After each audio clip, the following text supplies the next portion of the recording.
श्रावण महीने की दोनों अष्टमियों में से कोई भी अष्टमी, यह भी जरूरी नहीं है कि सोमवार की ही अष्टमी थी। श्रावण महीने की दोनों अष्टमियों में से कोई भी अष्टमी को बेर के पत्ते पर लाल चंदन, बेलपत्री के पत्ते पर पीला चंदन, शमी के पत्र पर केवल कोई चंदन लगाने की जरूरत नहीं, सादा केवल एकदम कुछ भी उसमें लगाकर नहीं, सिंपल। महाराज शमी के 5 पत्ते औषधि के रूप में लिए जाते। पर कोई कहे कि शंकर भगवान भांग का नशा करते हैं, तो ये संसार के लोगों को समझा देना कि शिव भांग का नशा, मेरा भोलेनाथ भांग का नशा नहीं। 2 बार पशुपति व्रत कर लिए, आपने ये कर लिया, आपने प्रदोष कर लिया, आपने सोमवार कर लिया, आपने सारे अनुष्ठान कर लिए, बहुत सारे उपाय भी करे, तो गुरुवार के दिन अगर शिव जी के मंदिर में पानी चढ़ाया जाए, जल चढ़ाया जाए, तो घर में विद्वत्ता का अनुभव होता है। महाराज शादी नहीं हो रही है, बहुत समय से लगन देख रहे हो, शादी नहीं हो रही, बहुत समय से परेशान हो गए कि विवाह नहीं हो रहा, हम तो टेंशन में पड़ गए, लड़की 28 साल 30 साल का लड़का हो गया, विवाह नहीं हो रहा, कुछ मत करो। श्रावण महीने की अष्टमी तिथि आए तो अशोक सुंदरी वाली जो जगह है वहां पर हल्दी की 7 बिंदियां लगा दो, लड़का लड़की का हाथ उस बिंदी पर रखवा दो, उसका नाम गोत्र बोलो, उसी हल्दी में उसके हाथ पीला करवा दो, और पीपल के पेड़ पर उस हाथ के 5 छापे पड़वा दो, 3 महीने में विवाह पक्का हो जाता है। महाराज उसका इतना, अशोक सुंदरी के उस हल्दी का इतना प्रमाण। विकलांग है, डॉक्टर ने कहा इस बच्चे का विकास नहीं हो रहा, बच्चे की बुद्धि काम नहीं कर रही है, बच्चे का शरीर काम नहीं कर रहा है, कहीं हाथ कहीं पैर में कहीं तकलीफ हो रही है, बच्चे का विकास नहीं हो रहा, 4 साल का हो गया, 5 साल का हो गया, 6 साल का हो गया, बुद्धि काम, तो उस जगह पर भी आप बच्चे से कहोगे ना बेटा शिव जी को जल चढ़ाने जा रहे हो ना, तो ये जो 2 चरण है ना जहां से पानी बहता है वहां स्पर्श कर आया करो और पानी पिया करो चढ़ाने के बाद। आप 15 दिन 20 दिन उस बच्चे से करवा कर देखो, कितना भी माइंड से, हम यहाँ तक कहेंगे जिस बच्चे की कोई शरीर में विकास नहीं और बच्चा कहीं पड़ा रहता है, मुंह में से राल टपकती रहती है, उस बच्चे के लिए भी अगर ये प्रयोग करोगे तो 2 से 3 महीने में वो बच्चा अपने आप धीरे धीरे शरीर का विकास होना प्रारंभ हो जाएगा। हर महीने आता, जब आपके हृदय में कभी कोई बात आ जाए कि बाबा आज मेरा मन ये कह रहा है और आपको सुनना है बाबा, आपको स्वीकारना है बाबा, आपको मेरे मन की बात जानना है बाबा, बस हाथ में चंदन लगाया, बेलपत्री का भाग इस तरह से पकड़कर शिव जी से अपने हृदय की बात कहकर, मेरे देवादिदेव महादेव से दिल से कहकर, अशोक सुंदरी वाली जो जगह होती है, आपको बताया है अशोक सुंदरी का जो स्थान होता है, ये शिवलिंग या अशोक सुंदरी की जगह, इस बेलपत्र को अशोक सुंदरी वाली जगह पर जहाँ शिवलिंग है, शिवलिंग की साइड पर पहले नंबर की पत्ती का मुख होना चाहिए, बस उसको रख दीजिए और उस पर थोड़ी देर हाथ रखकर अपने हृदय की बात मेरे महादेव को दिल से कहकर आ जाइए कि अष्टमी या अगला प्रदोष या अगली शिवरात्रि जब आती है, मेरा महादेव आपकी मनोकामना का भाव पूर्ण करता है। जी का मंदिर तुम जा रहे हो, शिव जी पे जल चढ़ाने के लिए जा रहे हो, तो निवेदन है बीच में तुम्हारी मौसी, काकी, मामा, फूफा, सहेली, रिश्तेदार का नातेदार, बेस्ट फ्रेंड किसी का भी घर पड़ जाए,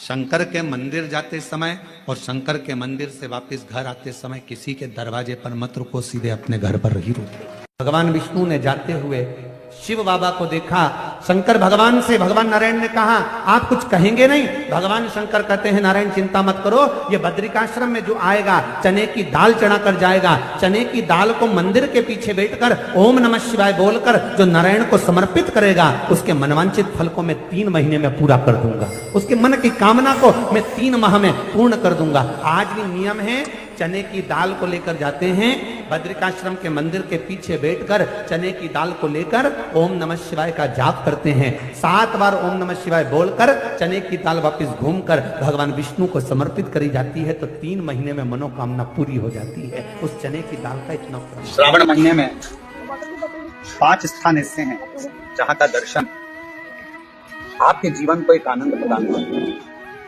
पहला है बेलपत्र के वृक्ष के नीचे जाकर ऊपर की ओर मुख कर बेलपत्र का दर्शन करें, यह आपको जीवन में सुख प्रदान करेगा। दूसरा है शिवालय के नजदीक में पहुंचकर भगवान शंकर के शिखर का दर्शन करें। तीसरा है मंदिर के अंदर शिवालय में पहुंचकर नंदी का दर्शन करें। चौथा है भगवान शंकर के मंदिर में पहुंचकर जो जलाधारी लगी होती है, डमरू त्रिशूल रखा होता है, उसका दर्शन करना। और पांचवा है मेरे देव अधिदेव महादेव के शिवलिंग का दर्शन करना। ये हमारे जीवन को एक आनंद और सुख प्रदान करता है। श्री शिवाय नमस्ते।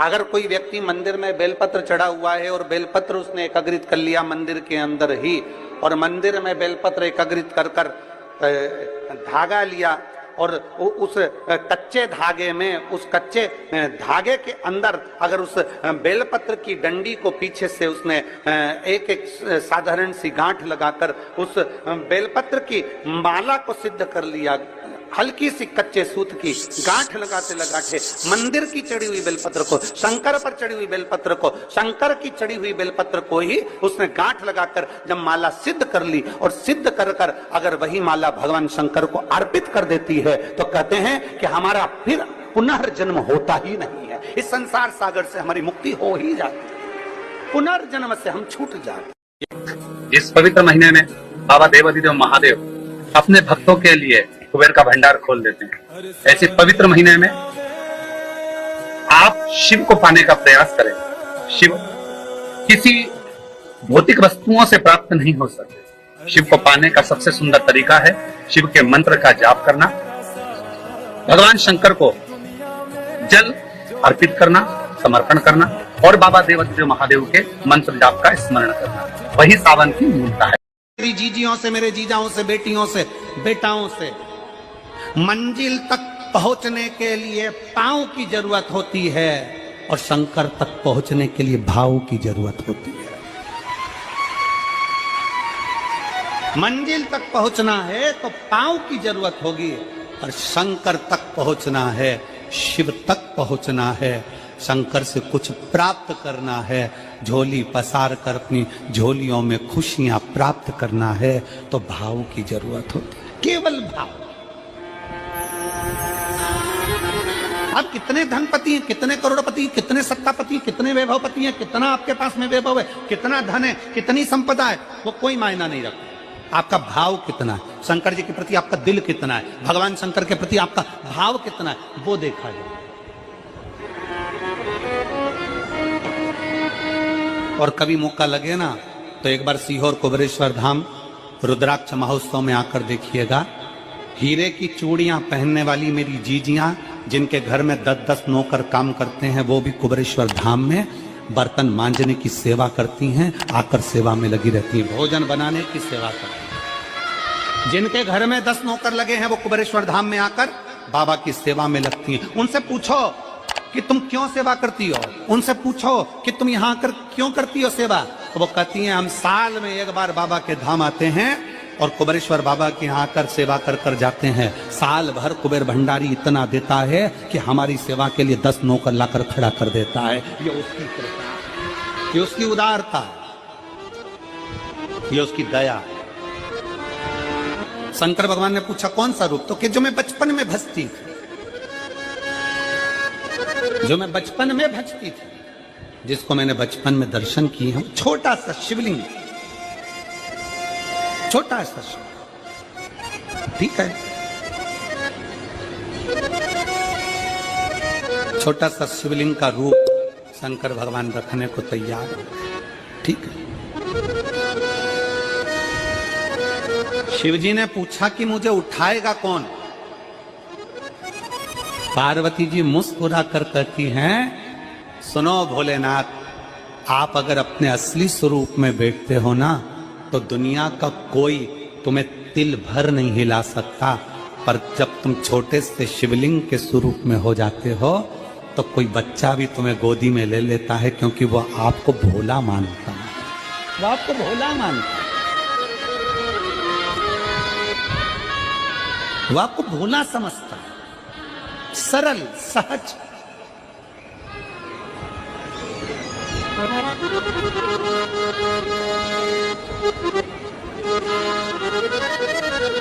बहुत बड़ा दर्शन का फल है। शंकर भगवान की मूर्ति से दर्शन करने से ज्यादा बड़ा दर्शन का फल है शिवलिंग का दर्शन करना। स्वप्न में शंकर भगवान की मूर्ति को देखना, जटाजूट बांधे हुए शंकर जी को देखने से बड़ा फल है शंकर के शिवलिंग का स्वप्न में दर्शन करना। अगर सपने में किसी को शंकर का शिवलिंग दिखता है, सपने में कोई अपने घर से पानी चढ़ाने शंकर को जा रहा है, मैं लोटा भर के जल चढ़ा रही हूं, सपने में दिख रहा। और कई कई ऐसे भी होते हैं जिनको सपने में दिखने की जगह वो सपने में चल भी देती है।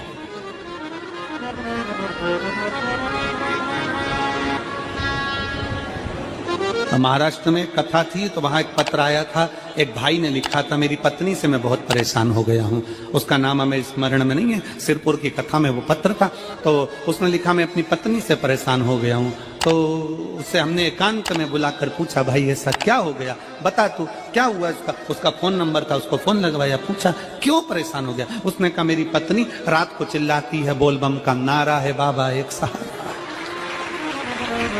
कभी कभी सपने में बैठकर चिल्लाती रहती है, ऐसे बैठ जाएगी और चिल्लाएगी, श्री शिवाय नमस्तुभ्यं, श्री शिवाय नमस्तुभ्यं।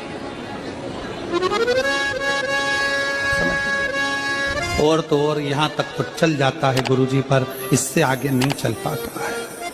हमने पूछा इससे आगे क्या।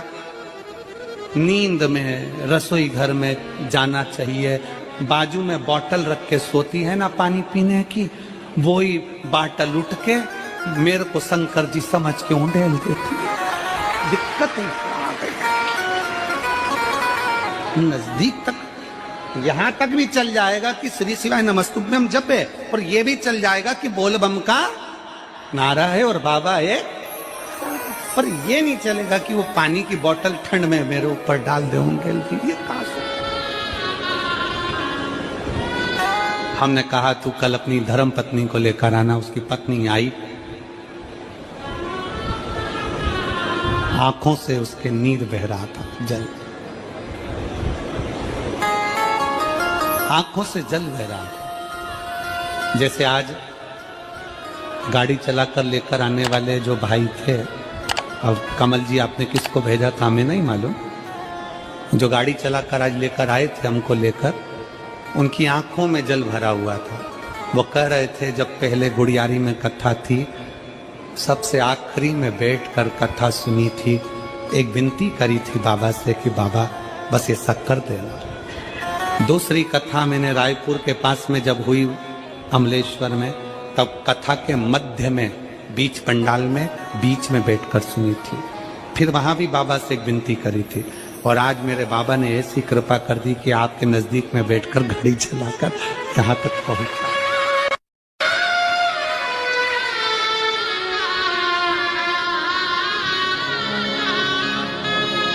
शिव कृपा। गाड़ी चलाते चलाते उनकी आंख में जल था, तो हमने उस दीदी से पूछा, जीजी तुम रो क्यों रही हो, ये बता, रोने का कारण क्या है।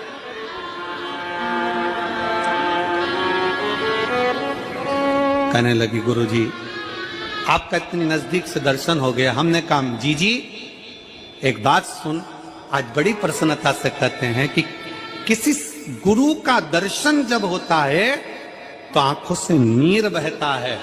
भगवान से प्रार्थना करना कि एक बार उसका दर्शन हो जाए तो हमारी जिंदगी उसकी हो जाए, उसका दीदार। कितनी आतुरता थी मेरे राम जी की। राम जी ने शिवलिंग की स्थापना जब रामेश्वर में करी, उसके पहले राम जी ने हनुमान जी से कहा, जाकर कैलाश पे से शिवलिंग लेकर आओ। रामचरितमानस का स्मरण करिएगा, जाओ कैलाश पर से शिवलिंग लेकर आओ, मुझे यहाँ पर पूजन करना है। राम जी ने हनुमान को शिवलिंग लेने भेज दिया। रामेश्वर धाम में राम जी इंतजार कर रहे थे, तभी हनुमान जी तो गए थे शिवलिंग लेने के लिए, और मां जानकी ने शिवलिंग का निर्माण कर दिया। राम जी ने शिवलिंग का निर्माण कर दिया, जानकी जी ने शिवलिंग का निर्माण कर दिया। मतलब शिव जी को प्राप्त करने के लिए क्षण की भी देरी नहीं करना चाहिए। तुरंत हनुमान जी शिवलिंग लेकर आए, हनुमान जी की आंख में जल। हनुमान जी बोले, प्रभु, हनुमान जी बोले, नाथ मेरे को शिवलिंग लेने भेजा था और मैं शिवलिंग लेकर आया, उससे पहले आपने रामेश्वर धाम की स्थापना कर दी। अब मेरे शिवलिंग का क्या होगा जो मैं लेकर आया हूं? राम जी मुस्कुराकर बोले, रे हनुमान,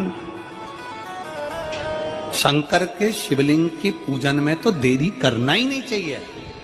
जैसा बन जाए वैसा बना लो, जैसी पूजन हो जाए वैसी कर लो, जैसी आराधना हो जाए वैसी कर लो। तो मेरे शिवलिंग का क्या होगा?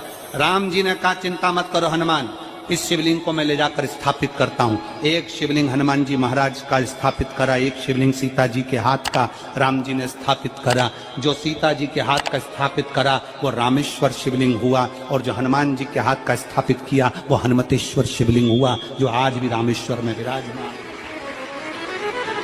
भगवान राम जी ने कहा, सुनो हनुमान, जो रामेश्वर का दर्शन करने के लिए आएगा, रामेश्वर बाबा पर जल चढ़ाएगा, गंगोत्री से जल लेकर यहां पहुंचेगा, और गंगा जल जब वो रामेश्वर भगवान को चढ़ाएगा, रामेश्वर भगवान को चढ़ाया हुआ बड़े भाव से थोड़ा सा जल जब तक वो हनुमतेश्वर को नहीं चढ़ाएगा तब तक उसके 12 ज्योतिर्लिंग की यात्रा पूर्ण नहीं होगी। हनुमतेश्वर ज्योतिर्लिंग पर भी शिवलिंग का रूप धारण करे शंकर जी विराजमान। भगवान के स्वरूप से बड़ा शिवलिंग, और जितना पूजन का मौका मिल जाए, कोई कह दे ना, हमसे कोई कह दे किसी के यहाँ जाओ और कोई कह दे कि गुरुजी हमारे घर के मंदिर का दर्शन करिए, सबसे बड़ी खुशी हमारे जीवन की। ऐसा लगता है अंदर फुलझड़ियां फूट गई, उसमें भगवान शंकर का दर्शन होगा, उसमें लाडले ठाकुर का दर्शन होगा, उसमें उनकी कुल देवी का दर्शन होगा, उसमें देवता का दर्शन होगा। परिवार से मिलेंगे बाद में, पहले मिलो अंदर विराजमान शिव से। कई बच्चे गले में रुद्राक्ष पहने रहते हैं ना, कई बच्चे, कई बेटियां, कई माताएं अपने गले में रुद्राक्ष पहनी रहती हैं, कई मेरे भाई अपने गले में रुद्राक्ष पहने रहते हैं। और बच्चे के गले में जब रुद्राक्ष का दर्शन होता है तो ऐसा लगता है कि शंकर इसके साथ कदम से कदम मिलाकर चल रहा है। पहले हम उस रुद्राक्ष को नमन करते हैं। जिसके गले में रुद्राक्ष होता है पहले हम उसको नमन करते हैं, क्योंकि उसके गले में शंकर स्वयं विराजमान है, शिव उसके साथ चल रहा है।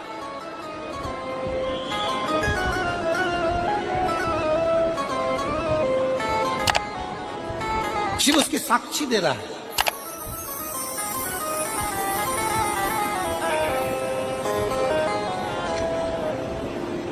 शंकर कृपा करने वाला, दयालु, दातार, उसकी उदारता, उसकी करुणा। एक पत्र है,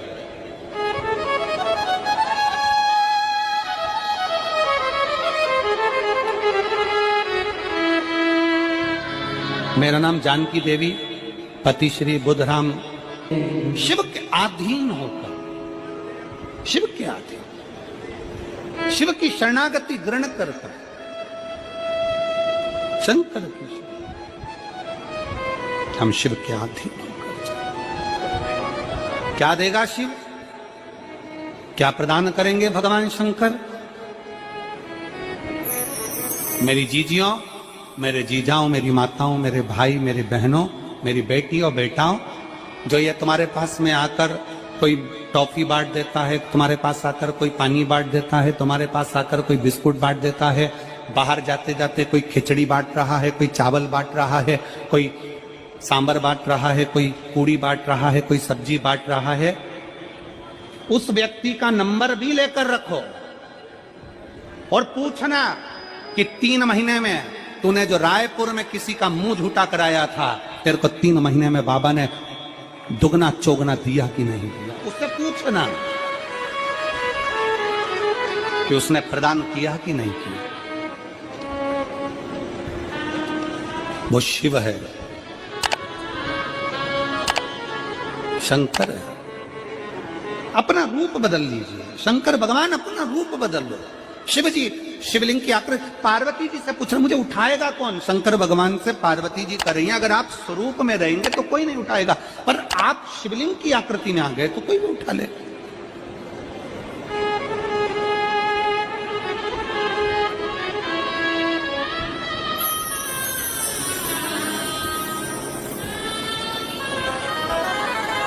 अपने बाप के घर, अपने पिता के घर,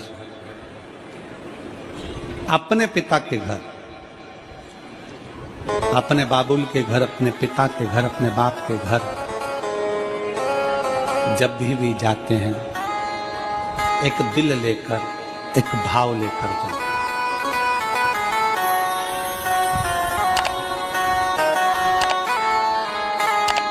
और ध्यान देना, जेब खाली है, जेब खाली है फिर भी मना करते नहीं।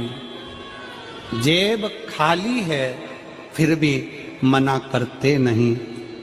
मेरे पिता से अमीर इंसान आज तक कहीं देखा नहीं। कहां देखा?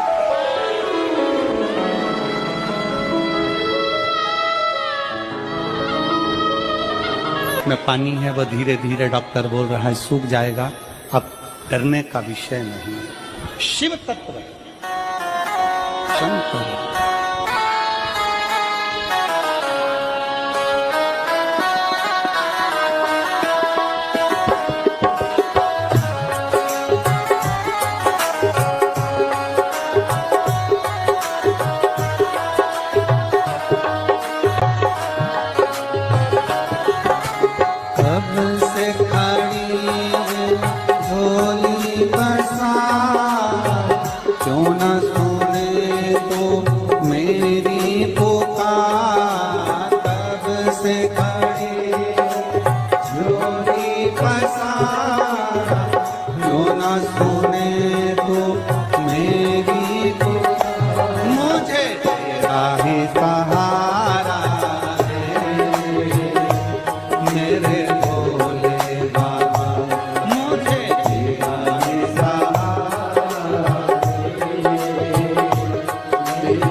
जब जीवन में कहीं समस्या खड़ी हो जाए, कहीं बहुत विकट समस्या है और कोई हल ना मिल रहा हो, तब जिस शिव मंदिर में आप आराधना करने जाते हो, पूजन करने जाते हो, अर्चना करने जाते हो, उस शिव मंदिर के पास में कहीं बेलपत्री का वृक्ष ढूंढो और उस बेलपत्री के वृक्ष के नीचे केवल आप जाकर एक मूंग का दाना या एक चावल, वहीं पर जो कंकर पड़ा हो उसी कंकर को शिव मानकर आप समर्पित कर कर लोटा भर के जल समर्पित कर दो।